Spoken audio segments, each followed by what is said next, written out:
kept you waiting, huh?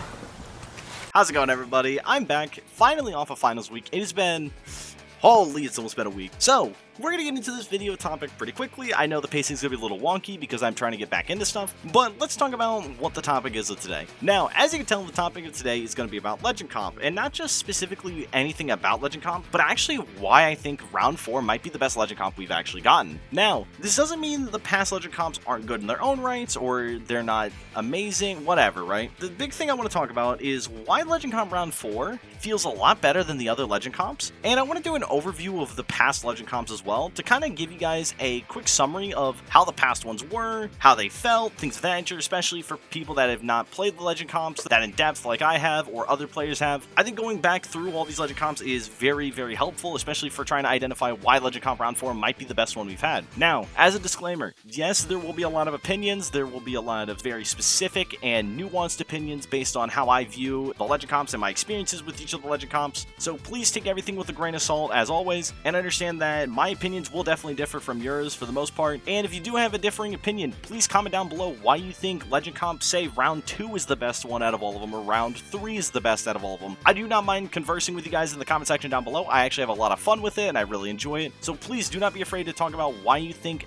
one Legend Comp is better than the other, and your experiences and reasons behind why it is. Anyways, without further ado, guys, let's first get into the summaries of everything. Let's talk about why Legend Comp 1, 2, and 3 either succeeded, failed, and just a general overview of each of them.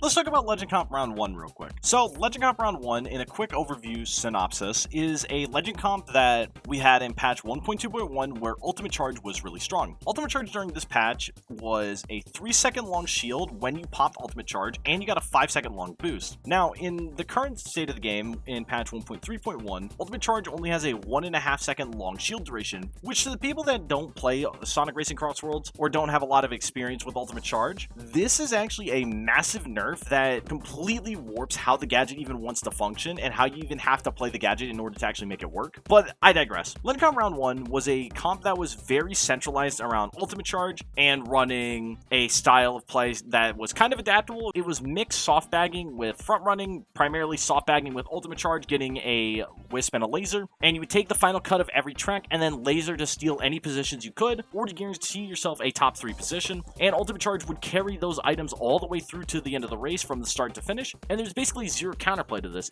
especially if the player was really good at the game. This made players really take off and get a lot of points, made it very hard to combat, and it kind of devolved into everyone playing this style of Ultimate Charge, soft bag for Wisp Laser, and everyone fights for the final stretch with like 6 players with Laser trying to get the first. Now, this comp did last 3 weeks. Keep this in mind. This comp lasted 3 weeks, which is a lot longer than the other comps. So there was a lot of time for people to really kind of get their bearings together with Legend Comp, figure out the best style of play was, what lines they had to be taking, how to master lines, how to be more adaptable, and all sorts of other things. Now, this comp did allow for players that were hard bagging players or even soft bagging players to actually shine, and they were able to get consistent wins, but Ultimate Charge, at the end of the day, was so much more superior than any of the other builds.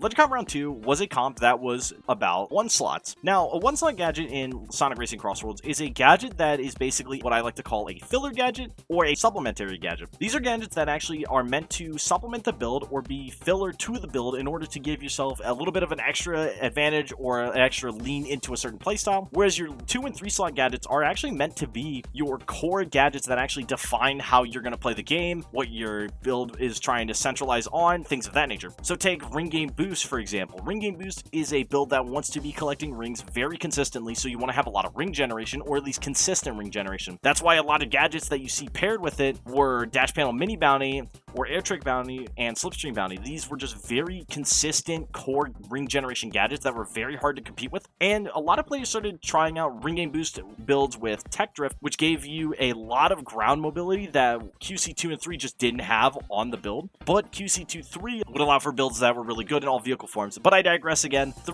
thing about Legend Comp Round 2 is the fact that you had all these filler and 1-slot gadgets, so it made it very hard to actually make strong builds that allow you to get really good front runs or hold items, things of that nature. And And a lot of players did not like this comp because it was just so out of the ordinary, and it felt like you had to forcefully leave your comfort zone to the point that it felt like it just didn't make sense to play the game. And I don't blame people if they felt that way. This was a comp that also centralized heavily on soft and hard bagging, especially hard bagging. If you were not manipulating RNG through the use of Dark Chow or guaranteeing that you got some really good hard bagging items, it made it very, very hard to actually secure consistent wins. But one of the things this comp taught was very, very good item play, item knowledge, RNG manipulation, and things of that nature, on top of having good driving lines once you got the items you needed, because you could break away in this comp. And if you knew what you were doing and you got really good rolls and you manipulated your RNG, you could break away and make a very good run. It was honestly a really healthy comp in terms of learning and improving at the game, but in terms of fun builds and variety, things of that nature, it was a little weird and it made a lot of people dislike it. But I do think Legend Comp Round 2 was actually a good thing for the community. It helped a lot of players improve at the game, and I think it was a good comp overall.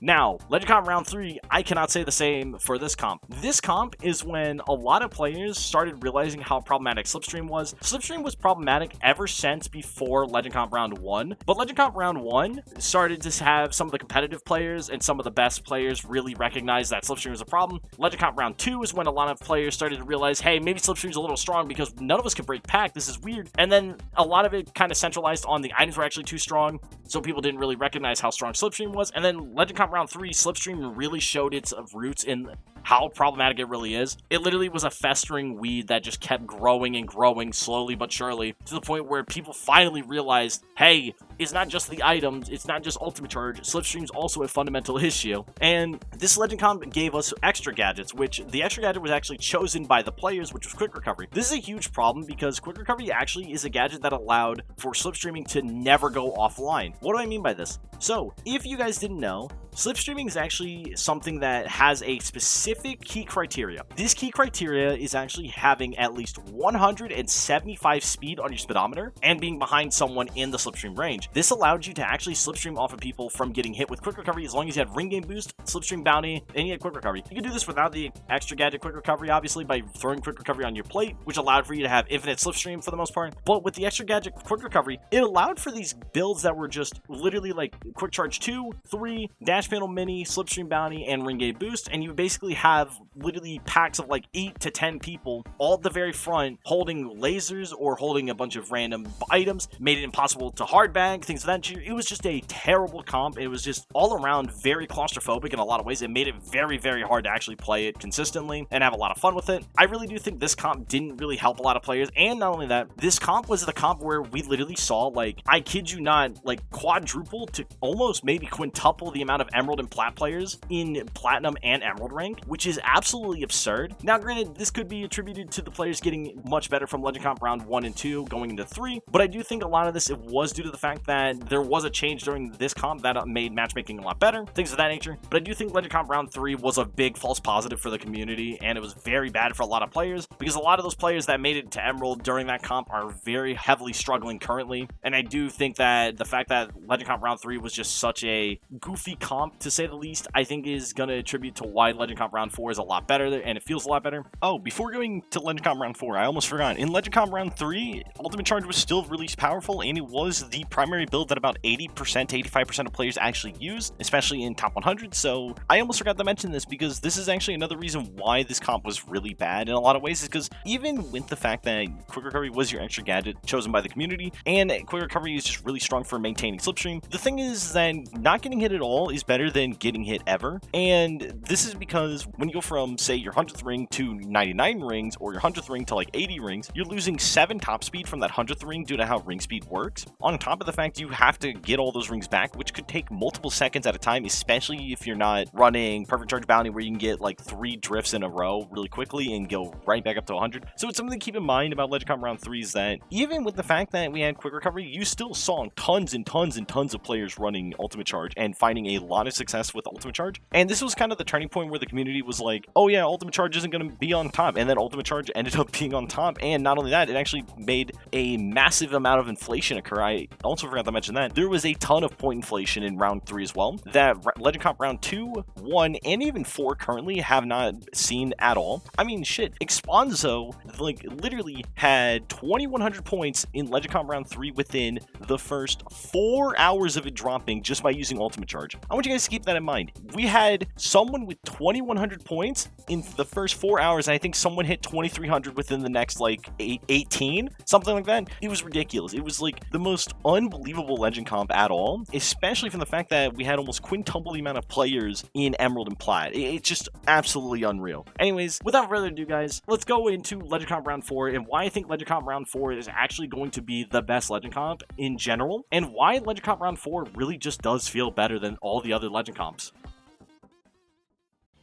Let's talk about Legend Comp round 4, and I want to actually start with the negatives of Legend Comp round 4 before we get into the positives. Now, the negatives of Legend Comp round 4, mainly one of the biggest ones that a lot of people actually have a problem with, and one that I have, is the items and Slipstream were not nerfed. Now, items are very powerful, especially with like Green Glove, Red Glove, which are both homing items. You have Slicer, which is another homing item. Then you can roll triple red and green from blue boxes, which is 2 more homing items, on top of Slime, which is a homing item technically. You have Weights, which homes in on 1st and 2nd place. You have KBB, which homes in on 1st place, and you have Dark Chow that technically homes in on everyone. It is just, there's so many homing items, and a lot of these homing items do a lot of damage and cause a lot of ring damage, and it's just near impossible to stop these. Like, a lot of the times you will get situations where you're basically just unavoidably getting hit by at least something. Like, unless you have a shield and a tornado, you're probably always getting hit by KBB or Weights or Slime or a mix of all 3, and it's just horrendous feeling. Like, it makes it so that way you can't really do a lot in these races, because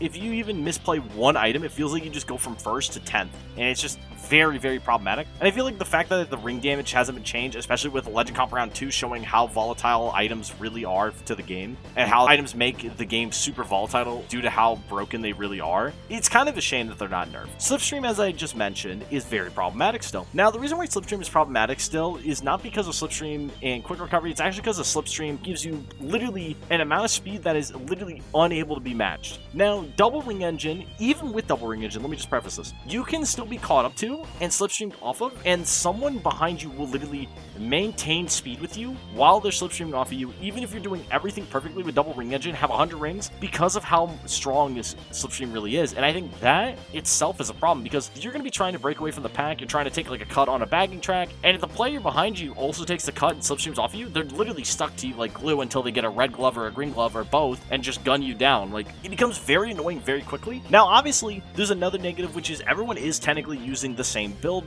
for the most part, especially in high level where everyone's running double ring engine builds, and so you're going to see games where it's like 6 people in the front like it is Legend Comp round 3, but the big thing with these builds is that everyone is a lot weaker and it's a lot more volatile overall, and this goes into the same thing about volatility itself being higher. Since Ultimate Charge is nerfed, it legitimately feels like Ultimate Charge and any strategy revolving around staying alive and just holding items is just, it's way too volatile, it's way too weak, there's no potential for it, and the potential that you have with Ultimate Charge currently is you have to completely reconfigure your lines, reconfigure your play, rewire how you utilize Ultimate Charge. There's like 1,000 things you have to do to make it work, and it feels like it's literally every other build during the Ultimate Charge meta where you basically, like, why would you put all the effort into getting good at something like Snake Stream or getting good at like a bagging build when you can just run Ultimate Charge and get good at that, right? It kind of feels the same way, just in the inverse for Ultimate Charge, which is kind of ironic. But the volatility, it's unable to be avoided due to it. And I feel like, again, this is due to the items, and this is just due to the fact that the devs just didn't want to address the items and how Slipstream really functions, because of Slipstream, you're also getting situations where people are literally frame 1 bombing, gloving, slicering you, and it's just completely unavoidable. It's a pain in the ass, and I think it does bring down Legend Comp round 4, obviously, but I do think the positives of Legend Comp round 4 do outweigh the negatives in a lot of ways, and this is just my personal opinion, but let's get started with the positives. Now, going into the positives of Legend Comp round 4, let's talk about build variety, and one thing I would like to actually correlate to this is actually Pokemon VGC. Now, Pokemon VGC is something that is very, very competitive and unique with a lot of strategy and a lot of depth to it. But one of the big things is that with VGC, a lot of players tend to lean towards a couple set meta picks that are very strong, that you can actually utilize with just about any Pokemon as long as you're willing to be creative enough to build around them. So let's take, for example, with VGC, Incineroar, Rillaboom, and Miraidon, right? Let's say these are your 3 core meta staples for whatever regulation it's in, right? And for us, Double Ring Engine is going to be our regulation meta picks for Pokemon in a sense. Now, as a player, you're given so many options to build upon these meta staples that allow you to really customize your own team to your special playstyle, to how you view the game, things of that nature. And it's the same thing with Legend Comp and building with Double Ring Engine. Double Ring Engine has a lot of gadgets that actually allows it to be very tailor-made to a certain player's playstyle. So if you like bagging, you can run Inventory Plus. If you like Foam Running, you can run Route Planner Bounty. If you like general meta strength, you can go Perfect Charge Bounty with Quick Charge 2, and so on and so forth. There's a lot of things you can truly run with Double Ring Engine that actually allows it to tailor the build towards you, which a lot of people, again, may not see this as build variety, and they may say this doesn't count as build variety, but the thing is that when you're not using a build such as Ultimate Charge, which is literally just Quick Charge 2, 3, Tech Drift, and Ultimate Charge on a plate for every single race, on top of using J.I. Oda with Knuckles or Eggman, Vector, whatever, you start to see a lot more variety. Now, you're going to see like Minecart, Pharaoh's Artifact, Hot Hatch, maybe Neo Lightron, maybe Paddy Wagon. You have the Pac-Man Mobile. Like, there's a lot of handling cards that are very viable with the Double Ring Engine setup, but you can still run speed machines, you can run E-Gears, you can run power vehicles. Granted, all 3 of those are obviously going to be inferior than just running handling machine, but you are allowed to run these other machines and make them work. You can even make acceleration machine work. You just have to be way more skilled for it, and you have to really put a lot more effort into it to make it work. But that's something that Legend Comp Round 4 does really well that other Legend Comps just don't do, is that you are actually given the opportunity to build upon a core fundamental meta staple setup and build it into a build that you like. And even if you don't like, say, Hyper Ring Engine, you just like Single Ring Engine, you can use Single Ring Engine and put up stats with it and put up good numbers. I mean, seriously, my first day of Legend Comp, I was lucky enough to get to 1965 with a Single Ring Engine build. And if I can do it, you guys can definitely do it. It is very possible. You just got to put that effort in. And it's very cool to see this. There's a lot more build variety. There's a lot more potential for build variety, and it's super sick.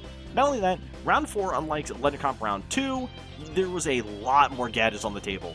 Because Legend Comp Round 4 allows for every gadget to be played, there's going to be a lot more build variety in general. This builds upon the last topic, obviously I know.